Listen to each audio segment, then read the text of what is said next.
kepada isteri kita. Hak tu fardu ain. Tak tahu dosa. 5 perkara wajib kita tanggung isteri. Tak tahu dosa. Nah, kita tengok nikah tak pasal galak kata. Nah, lebih pada tu siapa boleh jadi mufti, boleh jadi qadi, boleh selesai masalah orang perkahwinan, tu fardu kifayah. Faham? Masalahnya kita nafkah kita tak tidak. Nah, benda nafkah tak tahu. Nafkah. Benda pakah kat ni pakah. Pakah tu orang reti belaka pakah. 17 bulan ke apa itu? 17. Hak tu pakah. Nafkah. Nah. Kita bela kucing cekor. Wajib nafkah. Tak beri nafkah dosa. Kita ambil kucing nafkah. Tak je dengar ambil. Membodoh. Siapa suruh tak ngaji? Faham? Bukan kat kitab bab nafkah. Siapa yang ada isteri wajib beri nafkah. Siapa yang beli lembu wajib beri nafkah. Siapa yang ada ibu bapa miskin wajib beri nafkah. Siapa yang ada anak saudara miskin, pak saudara wajib beri nafkah. Siapa yang ayah dia miskin, anak wajib beri nafkah. Orang yang beli seekor ikan dalam akuarium wajib beri nafkah. Nafkah ikan gini, nafkah lembu jenis gini. Kan ngaji belaka tu. Nah, kita dah ingat anak bini nafkah. Tak tahu kala kita ni. Memang jenis tak tahu kala sungguh lah. Black and white tu.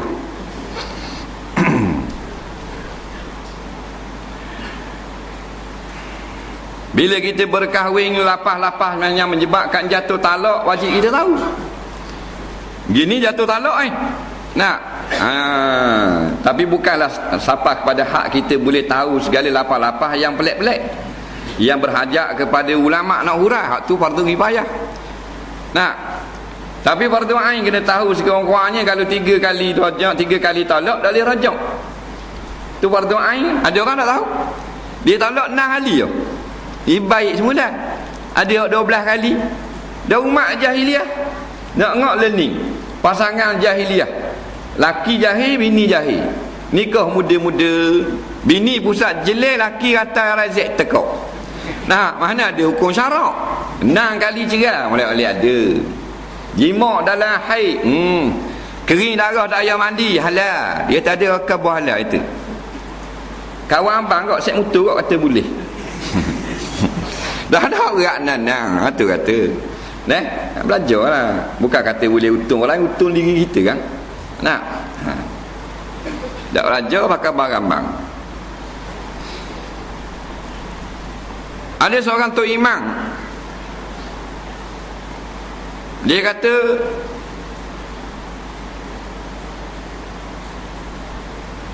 orang perempuan yang kematian suami dah, bila nak nikah sekali lagi tak wajib pakai wali. Ini perempuan tu dia mati laki, ibu tunggal. Lepas tu nak nikah laki lain lah, tak payah pakai wali. Dia kata tu imannya dal wa mudillun, sesat lagi menyesatkan. Nabi kata mana-mana perempuan yang menikahkan dirinya sendiri, maka dia telah derhaka kepada Muhammad yang diturunkan Al-Quran dan telah menghalalkan zina bagi diri dia. Datuk Imam besar, bukan Datuk Imam masjid barang-barang. Faham tak? Masalahnya ilmu hukum syarak ni jangan tanya Tok Imam. Haram, tak boleh. Kita boleh tanya ulama. Allah tak suruh tanya Tok Imam, suruh tanya ulama. Fas'alu ahla zikri in kuntum la ta'lamu. Taklah kamu tanya orang yang ada ilmu jika kau tidak mengetahui satu-satu perkara. Allah dah kata fas'alul imama, tanya Tok Imam kan. Kita orang kampung ni asal agama tanya Tok Imam. Kita boleh tanya Tok Imam masalah agama bila Tok Imam tu ustaz, boleh. Tu tak apa lah. Tapi kalau dia Tok Imam saja, dia bukan ustaz, bukan ulama, dia tak boleh. Dia kepala bahagian semayang. Dalam bab semayang kena ikut dia. Walaupun kita ulama besar, dia Tok Imam, bukan ulama, ustaz pun tak, Tok Imam saja. Semua ulama besar kena ikut dia. Kalau dia dak rokok, tak boleh rokok. Kalau dia sujud sawi, kena ikut. Ulama besar duduk belakang, tak ikut batal. Itu tepat dia. Tapi tepat jawab agama ni bukan untuk iman. Itu salah. Ni bahaya orang puang hak mati laki dah ibu tunggal nak nikah semula tak payah pakai wali. Ajaran ayah ping. Tapi dah dia tok imam besar balik daripada luar negara, bukan dekat belajar. Balik luar negara pun dah dia bukan alim. Tak dia tanya, kalau dia alim takkan jawab gitu. Kalau dia ustaz takkan jawab gitu. Sedangkan orang perempuan ni ayyuma mar'atin, mana-mana perempuan, tak kira kan. Perempuan hak mati laki, hak cerai hidup, hak anak dara, hak janda beriah, janda khipmu komanda, mesti ada wali. Yang tak payah pakai wali orang lelaki. Mak ayah dia kata aku tak reba mun nikah sah gak pasal lelaki. Ya kali. Ayah dia kata aku tak kenal budak puan ni, aku tak mau jadi wali mun nikah gimana. Dia kat bah. Wali benda kita lelaki kan. Tak. Tu baru tu orang lelaki tak ni orang puan. Wajib kena pakai wali. Tak pergi jawab kau. Jadi tu imam besar. Dia tak jadi sesat orang. Sesat. Dah apa kan? Zina. Dah siapa tanggung? Tu imam tanggung. Dia beza gini, hak janda dah dengan anak dara gini. Kalau ayah dia nak suruh nikah dengan seorang-seorang tu, janda tambah tak sah nikah, anak dara sah nikah. Kalau wali tu wali mujbil, ayah dengan toki, dikabarkan anak dara dia.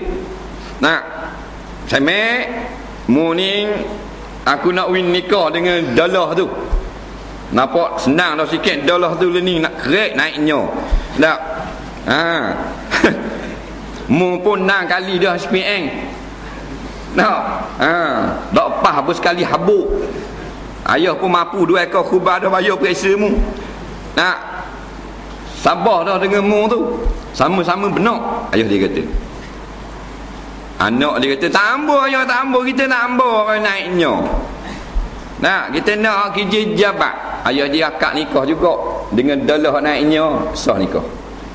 Pasal anak dara. Nampak lagi situ beza. Kalau janda, ayah dia gini nikah dia tak ambil, dia report pada kodi batal nikah pasal dia janda. Janda lain. Ni dia sebuah dia salah faham. Nabi kata janda itu berhak atas dirinya sendiri. Tu imam dia faham janda itu dia boleh nikah diri sendiri. Berhak diri sendiri ni bukan dia boleh akad nikah sendiri, tak payah wali. Maknanya kalau dia tak kenal, tak setuju, tak sah nikah. Gitu. Nikah wajib ada wali. Banyak peling. Itu gitu juga orang tanya masalah anak zina tak lahir dengan suami hak halal. Ditanya Tok Imam kok. Tok Imam jawab kalau beranak lebih pada 4 bulan hukum gini. Kalau kurang pada 4 bulan hukum gini. Dhal lagi mudah, sesat lagi menyesatkan. Tak ada ulama kata. Yang ulama-ulama duk kata 6 bulan, dia faham 4 bulan. Dan bila ni 4 bulan? Mana faham rambang tu? Dah kalau faham rambang dah janji kau orang. Dia tanya ke lagi 4 bulan kau. Lebih pada 4 bulan hukum lain, bawah ada 4 bulan hukum lain. Padahal serima kita tak kata 6 bulan. Dah lari 2 bulan tu ingat sikit lagi 2 bulan. Itu masalah. Jadi kalau mu Tok Imam lagi pula ustaz, boleh jawab. Mu Tok Imam lagi pula ulama, baru tu soalan. Menjawab soalan. Tapi bila mu ulama, tak mesti mu Tok Imam boleh jawab soalan. Dia kerja beki mesti rupuk je. Tapi dia ustaz, boleh jawab masalah. Pasal dia bagian ustaz. Walaupun kerja mesti rupuk. Itu bukan kita nak kata Tok Imam tak pandai. Sebahagiannya tu. Sebab Tok Imam tak wajib dia ustaz. Tok Imam tak wajib ulama. Tok Imam tak wajib qadi, tak wajib pandai. Dia wajib tahu bab sembahyang ni mu'ah. Boleh jadi Tok Imam. Walaupun dia tak reti bab haji, tak reti bab zakat, tak reti bab lain lah. Dia reti bab solat. Baru boleh jadi Tok Imam.